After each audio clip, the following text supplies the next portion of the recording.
And we're back to learning Gimp in here, day 109. I couldn't find a perfect example to show you right here the perspective clone tool, but this one can at least show the principle, because we have the clone tool, which simply replaces pixels. So you hold Control left click to create a reference point, and then you release Control and you left click to replace pixels. But when you have something like this here, architecture, a very strong perspective, so there is an angle that creates vanishing points. And due to the nature of these, things just look smaller depending on where they are in a perspective, or bigger. And you can use the perspective tool to kind of like control that a little bit. The first step is here to modify the perspective. So activate that, left click on your image, and then you can adjust this perspective grid.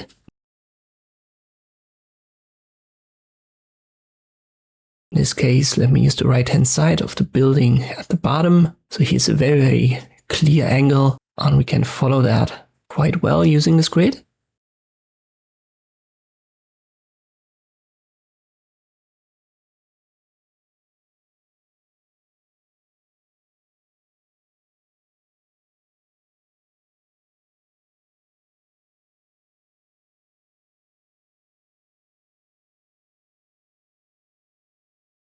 Then you switch to perspective clone, and yet again you hold Control, left click to create a reference point, maybe right here.